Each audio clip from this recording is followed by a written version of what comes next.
আমি এবারে $10 million job করতে চলেছি একজন প্রফেশনাল অ্যাথলিট হিসেবে। আর আমি দেখাতে চলেছি এইটা আর $2 লাখ অ্যাস্ট্রোনটের কাজের মধ্যে পার্থক্য। এটা দুর্দান্ত। আর $1 লাখ দেওয়া হয় ডাইনোসরের হাড় খুঁজে বার করার জন্য। ও মাই গড! আরো অনেক জব দেখাবো। আর সব থেকে কম টাকার জব যেটা আমি খুঁজে পেয়েছি, গোল্ড প্যানিং, যাদের রোজগার বছরে $1। কিন্তু আমরা মিলিয়ন উপার্জন করব। একদমই নয়। বেসিক্যালি গোল্ড প্যানাররা এটার মধ্যে প্রথমে মাটি দেয়, তারপর জলের মধ্যে এটাকে নাড়াচাড়া করে, তার ফলে গোল্ড ফিল্টার্ড হয়ে নিচে পড়ে যায়। কিন্তু এটা সহজ নয়, কারণ 5 ঘন্টা খোঁজার পরেও আমি সত্যি বলতে কিছুই পাইনি। ও বয়েজ, আমি গোল্ড পেয়েছি। এই ছোট্ট জিনিসটার মূল্য কত হবে? এটা হবে 2 সেন্ট। আমি এটাই বলতে চেয়েছিলাম। সারা বছর এই কাজটা করে তুমি মাত্র $1 রোজগার করবে, কিন্তু সৌভাগ্যবশত আমরা সেই জব করতে চলেছি যেটা করে বছরে $10 মিলিয়ন রোজগার করা যায়। কিন্তু প্রথমে দেখা যাক যে কাজ করে মানুষ বছরে $1 লাখ রোজগার করতে পারে। মিউজিয়ামের জন্য ডাইনোসরের বোন খুঁড়ে বার করা। আর হ্যাঁ, এগুলো ফেক, কারণ ওদের অস্তিত্ব আর নেই। এটা হলো আমাদের কাজ করার জায়গা। এগুলো কি সত্যি ডাইনোসরের বোন? হ্যাঁ একদম। আমি এখানে 17 সত্যি? বছর ধরে রয়েছি, আর আমি আমার কেরিয়ারে যত ধরনের বোন দেখেছি তার মধ্যে এটা সব থেকে বড়। এটা হলো থাই বোন, এই যে এখানকার। আর এটা 4 ফুট লম্বা। উদাহরণ হিসেবে এই যে একটা ডাইনোসর, তার সমান হলো 6টা কালকে ওপরে ওপরে দাঁড় করিয়ে দেওয়া। আমার হাইট 6'5". এগুলি মূলত মিনি জ্যাক হ্যামার। এই তো ভালোই করছো। ওর কোনো আইডিয়াই নেই ও কি হ্যাঁ, করছে। ওর কোনো আইডিয়াই নেই। আশ্চর্যের বিষয় হলো এটা করতে গিয়ে আমরা ভয় পেয়ে যাচ্ছিলাম। উপস। একটু সাবধানে। কাজটা একটু এগোতে আমাদের 5 ঘন্টা সময় কেটে গেল। তারপরে এক্সপার্টের সাহায্য নিয়ে আমরা কাজটাকে মোটামুটি এগোতে পারলাম। আমার গোটা কেরিয়ারে দেখা এটা হলো সব থেকে বড় একটা বোন। আর তুমি চাও এটাকে আমি আর কাল টাচ করি? একদম। যদি আমরা এটাকে খারাপ করে দিই? যশ, এটার ওয়েট কত হবে? মোটামুটি 2250 পাউন্ড? হ্যাঁ। এর ওজন তো নোলানের মায়ের 10 ভাগের 1 ভাগ। ও মাই গড, এটা তো দারুণ। এখন যেহেতু এই হাটটা এতটাই প্রাচীন, তাই আমরা এটাকে তোলার আগে ভালো করে সংরক্ষণ করলাম, না হলে এটা 2 টুকরো হয়ে ভেঙে যেত। আশা করবো তোলার সময় এটা ভেঙে যাবে না। 1 2 3 খুব ভালো। এদিকটা নিয়ে এসো। খুব ভালো। এই প্রথমবার কোনো মানুষ এটাকে বয়ে নিয়ে যাচ্ছে। একজন ইউটিউবার ডাইনোসর বোন নিয়ে যাচ্ছে। টেবিলের সামনেটা নিয়ে চলো। ঠিক আছে। 1 2 চলো। এই তো খুব ভালো। কাল তোমার হাতটা দেখবে। বিশ্বাস করবে কিনা জানি না, কিন্তু এই ডাইনোসর বোনটা তার জায়গা খুঁজে নিল একটা মিউজিয়ামে। আর যেহেতু মিউজিয়াম খুবই বোরিং হয়, তাই আমরা চলে গেলাম $2 লাখ জবে, নাসাতে অ্যাস্ট্রোনট ট্রেনিং। আর আমার প্রথম মিশন হলো একটা অফিসিয়াল লুনার রোভার চালানো। এটা নিশ্চয়ই একদিন চাঁদে থাকবে। হ্যাঁ, এটাতে করেই একদিন আমরা চাঁদে ঘুরে বেড়াবো। ওরা আমাকে কেন এটা চালাতে দিল? দরজাটা খোলো। আমি এটাকে কি করে চালাবো? ওই স্টিকটাকে সামনের দিকে করো। এক্ষুনি? হ্যাঁ করো, সামনের দিকে করো। অন্য কেউ চালাও, ও আমাদের মেরে ফেলবে। আমার ভয় লাগছে। হ্যাঁ, ঠিক হচ্ছে। ও, এটা তো দারুণ। চলো এবং টুইস্ট করো। ডান দিকে? ডান দিকে বা বাঁ দিকে, যেদিকে খুশি করতে ও মাই পারো। গড, ওখানে তো কার আছে? এটা কি রাস্তায় চালানো লিগ্যাল? হ্যাঁ, এখানে রাস্তায় লিগ্যাল আছে। ও, এটা সত্যিই দুর্দান্ত। আমরা সাইড হয়ে যাচ্ছি কেন? আমি জানি না এটা কি করে সোজা চালাবো। আর আমার যেন মনে হচ্ছিল আমি ড্রিঙ্ক করে এটা চালাচ্ছি। কিন্তু তাও আমি এটাকে নাসার লুনার ট্রেনিং ইয়ার্ডে নিয়ে যাওয়ার চেষ্টা করছিলাম, যেখানে আসল টেস্ট ছিল। ও অফরোডিং। ও গড। ও, এটা তো খুব লাফাচ্ছে। তোমরা চাও এই হিলটা দিয়ে চালিয়ে আমি নিচে নামি? এটার মধ্যে কি কোনো সিট বেল্ট নেই? এখানে একটা সিট বেল্ট আছে, কিন্তু আমরা ইউজ করি না। হ্যাঁ, এখানে সিট বেল্ট আছে, কিন্তু কেউ ইউজ করে না। এটা জেনে ভালো ও, লাগলো। এটা তো খুবই স্টিপ। ও ওরে বাপরে, আমরা কি সত্যি নিচে নামবো? আমার সিট বেল্ট চাই এক্ষুনি। ও মাই গড। দাঁড়াও, আমরা হিল থেকে সাইড হয়ে থামাও, নামছি। থামাও গাড়িটাকে। ঠিক আছে, ঠিক আছে। তোমার হাতটা তুলে নাও যাতে ওরা দেখে আমি চালাচ্ছি। আরে ও তো সত্যি তুলে নিল। ঠিক আছে, আমি আরে, উঠে যাচ্ছি, নিককে না, দিচ্ছি। না, না, না, দাঁড়িয়ে এখানে পড়ো। বসো। না। আমরা কি ফ্রেটারে সাইড হয়ে নামবো? ধরো আমাকে কাল। ধরো আমাকে। ল্যারান, আমি বলতে চাইছি তুমি চাঁদে কিন্তু সার্ভাইভ করতে পারবে না, না। আমি নিশ্চয়ই পারবো। এর পরের ট্রেনিং এ নাসা আমাকে দেখালো তাদের বিশাল স্পেস ফেসিলিটি।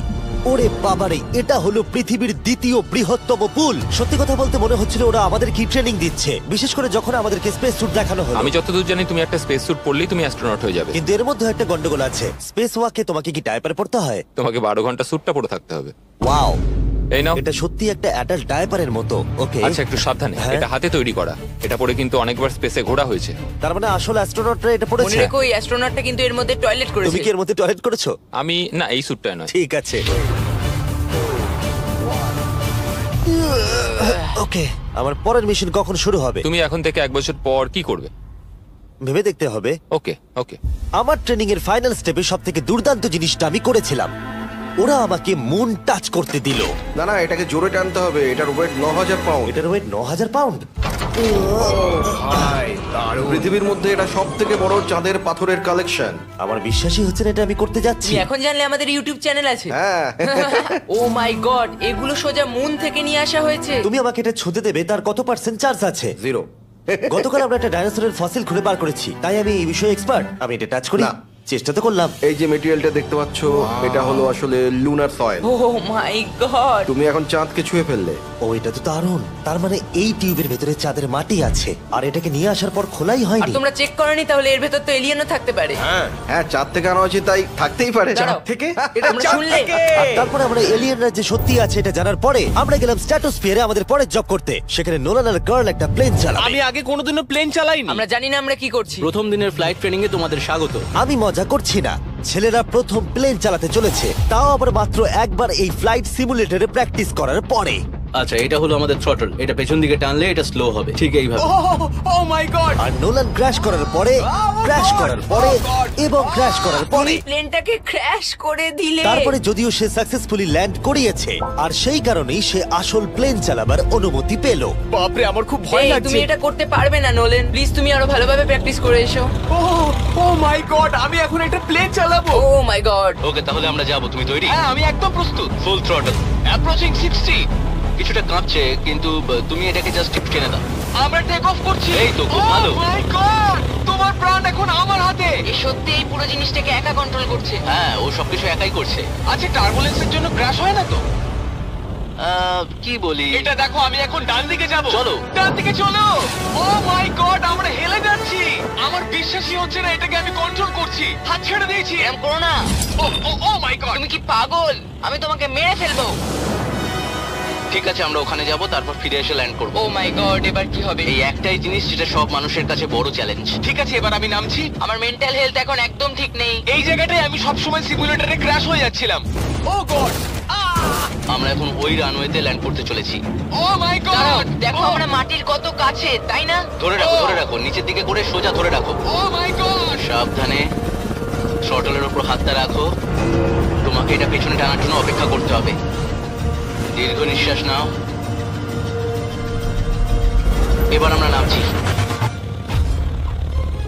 আমরা নেমে তুমি পড়েছি। করে ফেলেছো ভাই। আমি একটা প্লেন ল্যান্ড করালাম। ও মাই গড। ও বলছিল আমি পারবো না, কিন্তু আমরা এখনো বেঁচে আছি। তুমি আমাকে মেরে ফেলোনি। আমি সত্যি অবাক হয়েছিলাম যখন আমি শুনেছিলাম বছরে $1 মিলিয়ন রোজগার হয় হ্যান্ড মডেলিং এ। কিন্তু সেটা তখনই হবে যখন আপনি পৃথিবীর হাইস্ট পেড হ্যান্ড মডেল হবেন। এ একজন ডাক্তারের থেকে 5 গুণ বেশি রোজগার করে লোকেদের নিজের হাতের ছবি দেখিয়ে। আর এ অনেক কাজ করে। আপনারা যে সমস্ত ব্র্যান্ডের নাম শুনেছেন মোটামুটি সব ব্র্যান্ডের হয়ে কাজ করেছে। সে পারিশ্রমিক হিসেবে $1 মিলিয়ন করে নেয় পার হ্যান্ড। আমি আর অপেক্ষা করতে পারছি না কখনো এটা করবে। প্রথমে ও আমাদের হাত এক্সামিন করবে। আমার মনে হয় না আজকে আমার দিনটা খুব একটা ভালো কাটবে বলে। ওকে, আমি যেটা দেখতে পাচ্ছি তোমার নোকের ওপর অনেক কাজ করতে হবে। ঠিক বলেছো। একদম। ওর হাতটা বাজে, বুঝলে? দেখো এর হাতে কার্লের থেকে কত বেশি লোম আছে। এর জন্য কি আমি বেশি টাকা পাবো? স্কিন টেক্সচারটা তোমার থেকে ওর অনেকটা ভালো। তুমি কি ঠিক করে দিতে পারবে? জানি না, যদি কিছু মিরাকেল হয় তাহলে হবে। আমি এখনো তোমার হাতটা দেখিনি জিমি। তোমার হাতটা তো গ্লো করছে। এটা তোমার হাতটা দারুণ। এত গ্লসি কেন? আমি জানি না আমার আঙুলের স্ট্রাকচারটা কি ঠিক আছে। হ্যাঁ, এগুলো তো বেশ ভালো, কিন্তু এখানে একটু সমস্যা আছে, স্কিন সমস্যা আছে, কিন্তু এগুলো ঠিক করা যাবে। আমাদের হাতের উপরে অনেক কাজ করতে হবে, তারপর আমরা শুটের জন্য তৈরি হয়ে যাব, যেটা আমার আর কার্লের জন্য খুবই ইজি ছিল, কিন্তু লেজারের জন্য অতটাও নয়। ও গড। ভাই এই লোমগুলো দিয়ে তুমি দারুণ জিনিস বানাতে পারবে। এই চুলগুলো আমার সঙ্গে সারা জীবন ছিল, কিন্তু চাইলেই এর সাহায্যে $1 মিলিয়ন উপার্জন করতে পারো। আর এখন যেহেতু আমার হাত আগের মতো নেই, তাই আমরা একটা ম্যাগাজিনের জন্য মডেল হতে পারলাম। এই ছবিগুলো সারা আমেরিকায় বিলবোর্ডেতে দেখানো হবে এই ওয়াচগুলো প্রমোট করার জন্য। এটা কিন্তু খুব কঠিন। হ্যাঁ, আর বেশি চাপ নিও না। ওকে, মানে ঘড়িটাকে দেখতে ভালো লাগছে। সত্যি কথা বলতে আমি ভেবেছিলাম এটা ইজি হবে, কিন্তু আমরা সত্যি খুবই বিচ্ছিরি ভাবে এটা করলাম। মনে হচ্ছে যেন কোনো সাপ এই ঘড়িটা পড়ে আছে। ভাই এটা খুবই শক্ত। তুমি একবার করবে, এটার সাথে পার্থক্য দেখবো।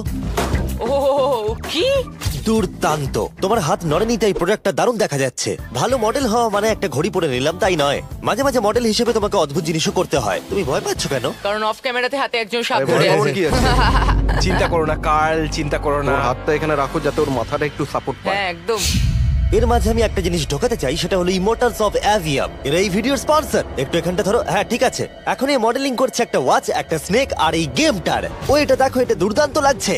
ইমর্টালস অফ অ্যাভিয়াম হলো একটা ফার্স্ট পার্সন ম্যাজিক শুটার, যেখানে তুমি জ্যাক নামের একজন প্লেয়ার হিসেবে এই পৃথিবীকে বাঁচাবে কার্ল। ও কি আমাকে বাঁচাবে? এবার আমি চাই তুমি এই গেমটার এক্সবক্স ভার্সনের মডেল হও, একটা স্করপিয়ন নিয়ে। না ভাই, এই দেখো, তুমি ঠিক এটাকে এইভাবে ধরবে। আচ্ছা, এটা হাতে ধরাটা সেফ তো? হ্যাঁ, একদম ঠিক আছে, একদম। নাও নাও নাও, যা বলার বলে দাও, বলে দাও, আর ফটো তুলে ঠিক নাও। আছে, তুমি এই গেমে ডিফারেন্ট টাইপের 25টা ম্যাজিক স্পেল পাবে আর 80টা ডিফারেন্ট ট্যালেন্টকে আনলক করতে পারবে নিজের ক্যারেক্টারকে কাস্টমাইজ করতে। ইমমর্টালস অফ অ্যাভিয়াম এই ফটোটাকে পছন্দ করবে কার্ল? ইমমর্টালস অফ অ্যাভিয়াম আশা করি পছন্দ হবে। কার্ল, আর কিছুক্ষণ এটাকে ধরে রাখো, তারপরে আমরা এনএফএল প্লেয়ার্স হয়ে যাব। যারা ইমমর্টালস অফ অ্যাভিয়াম তৈরি করেছে তারা আরো অ্যাওয়ার্ড উইনিং গেম তৈরিতে সাহায্য করেছে, যেমন হ্যালো, কল অফ ডিউটি আর ডেড আমার এই স্পেস। গেমগুলো দারুণ লাগে। ও, এটা তো নড়ছে।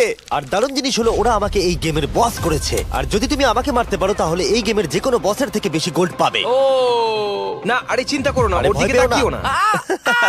ইমমর্টালস অফ অ্যাভিয়াম এখন এক্সবক্সে ফ্রি ট্রায়াল দিচ্ছে, তার সাথে PS5 এও আর স্টিমেতেও ফ্রি ডেমো অ্যাভেলেবল মনে আছে। হচ্ছে যে আমার ভেতর ঢুকে গেছে নাকি হাতের তলায়। আমরা এতটাই বাজে করছিলাম যে একজন হ্যান্ড মডেলকে আনাতে হলো যাতে স্পন্সররা এই ফটোগুলোকে অ্যাপ্রুভ করে। ডেসক্রিপশনে দেওয়া লিংকে ক্লিক করো যদি তোমরা এক্ষুনি ইমমর্টালস অফ অ্যাভিয়াম খেলতে চাও। আমি আর হ্যান্ড মডেল হতে চাই না, আর যদিও আমাদের ফটোগুলো অতটা ভালো ছিল না, তবুও গোটা দেশের বিলবোর্ডে সেগুলো স্থান পেল। আর এবার হলো শেষ কাজ, যেটার জন্য বছরে $10 মিলিয়ন রোজগার করা যায়। একদম ঠিক, আমি জয়েন করতে চলেছি লিটারালি NFL। এটা আমার একটা স্বপ্ন ছিল। যদি তোমাদের মনে হয় এটা ফেক, এই দেখো আমি সাইন করছি একটা রিয়েল কন্ট্রাক্ট, তার ফলে আমি বাকেনিয়ার্স এর এখন রিয়েল প্লেয়ার, আর ওরা আমাকে দেবে $10 মিলিয়ন। আমি হয়তো এটা পাবো না, কিন্তু অ্যাটলিস্ট এটা অ্যামাউন্টটা তো বললো। না না, ডলারের ওপর ফোকাস করো। এখন থেকে এটা অফিসিয়াল, কংগ্রাচুলেশন। তাহলে আগামী 48 ঘন্টার জন্য আমি অফিসিয়ালি প্লেয়ার। তুমি এখন অফিসিয়ালি প্লেয়ার। কথা দিচ্ছি আমি হতাশ করব না। আমি কথা দিচ্ছি ও হতাশ করবে। কন্ট্রাক্টটা শেষ করেই আমি আমার টিম নিয়ে মাঠে নেমে পড়লাম 60,000 দর্শকের সামনে। প্রথম স্টেপ হলো ওয়েট ট্রেনিং। এটা হালকা হচ্ছে, ওয়েটটা একটু বাড়িয়ে দিই, চলো। এই তো খুব আমার ভালো। মনে হচ্ছে না ওরা আমাকে 10 মিলিয়ন তোমাকে দেবে। শেষ খুব করতে ভালো হবে। হচ্ছে। তুমি কি উইনার নাকি তুমি ফ্যালকন? খুব ভালো। আমি লক্ষ্য করলাম NFL প্লেয়ার হলেই তোমাকে উৎসাহ দিতে সবাই চাচায়। আচ্ছা, এই জিনিসটা কি তোমাদের টিমের সবথেকে স্ট্রং প্লেয়ার করে? দেখা যাক এটা আমি একবার করতে পারি কিনা। ওরা এটা 12 বার করে? ওরে বাবারে। ওরা সাধারণ মানুষ নয়। আমি চাইবো না ওরা আমাকে ধাক্কা মারুক। আরেকটা, চলো তুমি পারবে। আরেকবার, কাম অন। NFL এত শক্ত কেন? তাদের টিপিক্যাল ওয়ার্কআউটের সাথে এটার পার্থক্য কতটা? অনেক বেশি। যাক, একটু মাথা ব্যথা তো দূর হলো। কিন্তু তোমাকে পরে ওগুলোই করতে হবে। ঠিক আছে। এরপরে আমি প্রথম প্র্যাকটিস করলাম টেম্পা বে বাকেনিয়ার্স এর ট্রেনিং গ্রাউন্ডে। আমি দেখা করলাম আমার কোচের সাথে। কেমন আছেন? তুমি কেমন আছো? ভালো। আর আমার নতুন টিমমেটদের দেখা সাথে করে খুব ভালো লাগলো ভাই। আমার নাম শেখ। আমার তোমার ভিডিও খুব ভালো সত্যি? লাগে। তারপর ক্যান্ডি বার, আর হ্যাঁ কালকেও।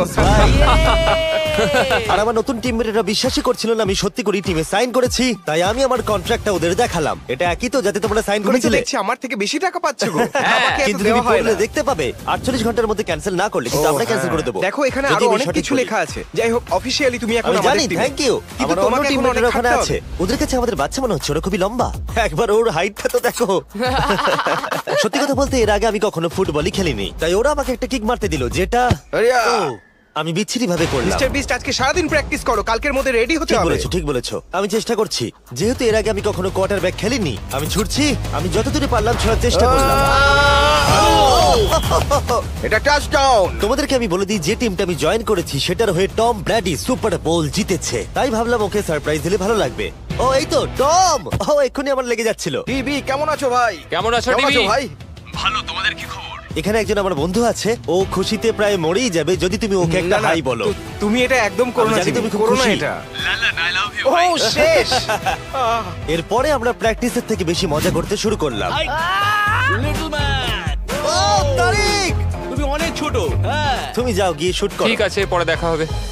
কেউ কেউ আমার দুদিনের কন্ট্রাক্ট নিয়ে প্রশ্ন করছিল, তাই বাক্স আমার জন্য একটা প্রেস কনফারেন্সের আয়োজন করলো। আমাদের সামনে একটা বড় খেলা আছে, আমরা শুধু সিরিয়াস প্রশ্নেরই উত্তর দেব। এটা কি পাবলিসিটির জন্য করছো? তাহলে এখানে কি করছো?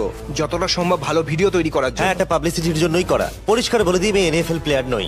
জিমি, তোমার এই টিমে এসে কেমন লাগছে? আমার দারুণ লাগছে। সত্যি কথা বলতে কি, আমার ভাবনার থেকে ওরা আমাকে বেশি আপন করে নিয়েছে। আপনি কতক্ষণ খেলবেন বলে ঠিক করেছেন? জানি না, এবং বারবার বোঝানোর পরে যে এটা কিছু সময়ের জন্য, তারপরে আমি চলে গেলাম মেজার করতে। 6 feet 4.5। 6'4.5"। কাল, তুমি তো 6'5". আমি 6'5", হ্যাঁ হ্যাঁ। এই মেজারমেন্ট গুলো ছিল আমার গিয়ার আর ইউনিফর্ম ভালোভাবে ফিটিং হওয়ার জন্য। এটা কিন্তু দেখতে দারুণ লাগছে। চলো শুরু করি তাহলে। যখন আমি তৈরি হয়ে গেলাম, অফিসিয়াল গেম ডে চলে এলো। আমি জানি না ওরা আমাকে কেন এটা করতে দিচ্ছে, কিন্তু হ্যাঁ, থ্যাঙ্কস বাক্স। তোমরা কি আমাকে এই টিমে দেখে অবাক হচ্ছ? হ্যাঁ। এটা আমার প্রথম ফুটবল যেটাতে আমি সাইন করলাম। জিমি এখন যে কোনো মুহূর্তে বেরিয়ে আসতে ওরা পারে। বললো যদি আমি 100 অব্দি থাকতে পারি তাহলে ওরা একটা খেলা খেলবে, আমাকে একটা সাহায্য করবে। উত্তেজিত হয়ে ওঠো। ভালো বলেছো। এটার প্রথম গেম আর এটা সম্ভবত শেষ। অবশ্যই ওর শেষ গেম। আমি জানি না কি হতে চলেছে। ক্যাননগুলোকে ফায়ার করো। এটা দুর্দান্ত। আর যেহেতু আমি একমাত্র এই এনএফএল গেমেতেই অংশগ্রহণ করছি, তাই টিম আমাকে লিড করবার সুযোগ করে দিল। চলে এসো বয়েজ। জিমি, ওই দেখো আমাদের বন্ধু। প্লেয়াররা যেন আমাকে চাপা দিয়ে না চলে যায়। এটা কি তোমার জীবনের সব থেকে ভালো দিন? এটা আমার জীবনের সব থেকে ভালো দিন, জিমি। আই লাভ প্লেয়াররা ইউ। আমাদের থেকে আগে চলে যাচ্ছে। জিমি এখন এনএফএল প্লেয়ার। কেমন আছো তোমরা? আমি তোমাদেরকে হতাশ করবো না, যদিও সম্ভবত আমি খেলবো না। Love you. দেখো কি বড় একটা প্লেন। আমেরিকা চলো ফুটবল খেলা যাক। আমাকে অফিসিয়ালি এনএফএল প্লেয়ার করার জন্য বাকিনিয়ার্স এর জন্য একটা হিউজ শাউট আউট। সত্যি কথা বলতে ভালো হলো যে আমি খেলিনি, কারণ ওরা যদি আমাকে ধাক্কা দিত সম্ভবত আমি মরেই যেতাম। আমি ভেবেছিলাম ওটা ওখানেই শেষ হয়ে যাবে, কিন্তু ফ্যালকন টুইটটা করে দিল, মিস্টার বিস্টের পরে চ্যালেঞ্জ হলো hit the field goal, win the game.